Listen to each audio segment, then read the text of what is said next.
Hello. Today I was guided to do a video about working with the ancestors. I was taught the ancestors are our first line of defense psychically, spiritually. Um, they are that gut feeling you have. Um, they nudge you in different directions, they help you, support you. Um, and most likely one of your ancestors is one of your spiritual guides because there's always a family connected guide. Mine is my grandmother on my mother's side. That being said, um, the line to your ancestors is through your parents. So you must have some sort of gratitude towards your parents, whether you have a good relationship with them or not. There's still a basic gratitude that has to be attributed to your parents because they brought you into this world. Without your ancestors, you wouldn't be here. Um, and of course, everyone has their lessons and issues with their parents, but you should have some sort of gratitude towards them, which would open up a better line of communication with your ancestors. Um, Everyone has issues with their parents. That being said, something that I did on my own personal rituals to kind of work through this was I would sit and send love to my parents. And over time, that gratitude shifted, and I was able to feel or understand their view, I guess you could say. Um, my mom was a Leo. She was very rule based and didn't really connect to all this type of stuff. So that being said, she did have her own type of love and was sincerely a motherly love, but you know, just didn't flow well. So I would send love every morning. Anyone I would have in general I had issues with, I would just send love. I would kind of just close my eyes and visualize sending like a line of energy to really anyone I had issues with, but specifically I worked on my parents to kind of heal any childhood issues that I had. And over time, my need to or want to antagonize my parents shifted because I understood that the way they acted was their way of giving me love. Whether it was right or wrong, it was still their way. And it was sincere. So, that being said, when you have a better connection with your parents, at least that some level of gratitude and love, it opens up the line to your ancestors. So if that's something you have to address, I would recommend, even if you spend 5 minutes a day when you wake up, whether they're alive or in spirit, just sit and send them love. And you could do this until you feel like there's a shift happening. And when that happens, you'll open up to a better awareness. So that being said, with the ancestors, something I like to do is, if in my house I have pictures of my ancestors from my 4 generations back. I have pictures of different ancestors, so it's good to put pictures up, honor them, talk about them. Um, Anyone you knew, even if you didn't know, if you heard stories, because I've heard tons of stories about my great grandfather and different stuff like that. And I did my ancestry and kind of researched my whole family. Any way of honoring them. You can see right here, this is my great grandfather's dog tag from World War One, and I use it on my drum. And I also have a dime that I tied into my drum. You can see that. I have my grandma, who's one of my spirit guides. I have a connection to dimes. You could look up the story on my Instagram, but it's a long story. But anyway, so I carry that, and just always be thankful and honor them. There's a lot of different practices people have in honoring them. If certain days of the week, Saturday is connected to Saturn, who rules over the ancestors. So Saturday is a good day to honor them. Some people go as far as leaving a little bit of food on the table for them. You can make a little plate and give a little piece of food. If you have an altar, you can leave a treat for them. Ancestors usually like, savory meats, alcohol. You could go deep into this practice, and you could even ask them what they want in honor of them. But today, so I wanted to just talk about that a little bit, and then I wanted to drum to meet our ancestors and to establish a connection with your ancestor guide. And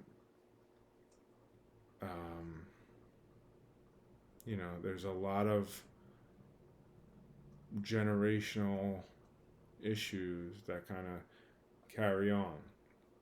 So you can work, some of their issues are manifesting in your life, whether you believe that or not.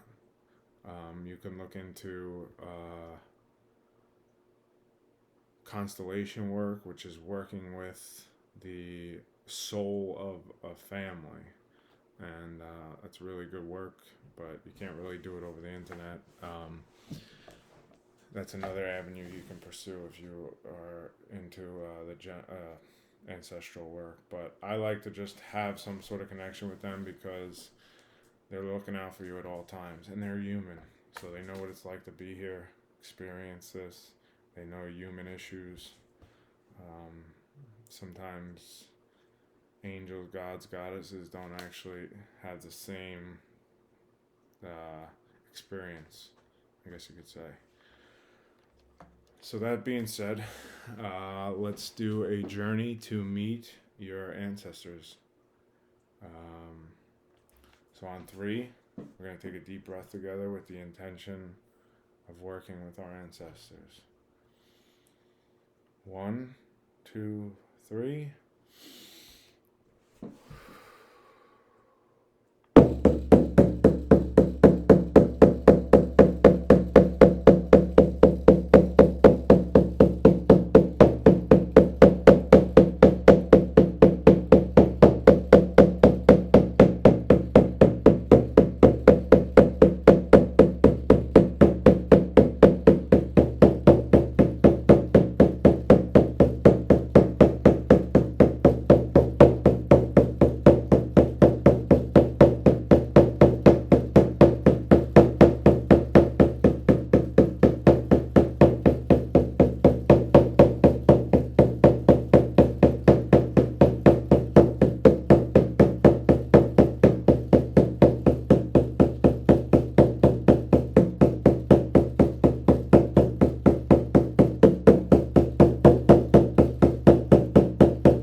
Take a deep breath.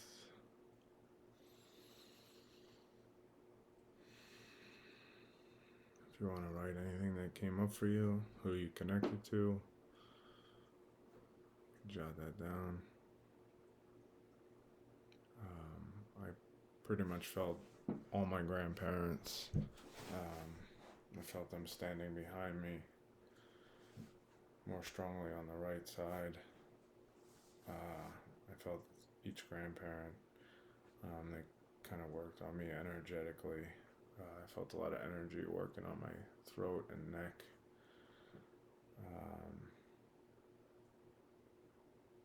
Hopefully you connected to somebody. If not, just try again. They'll come to you. Once you establish a connection, you can work on going deeper into your ancestry, seeing different aspects of your ancestry,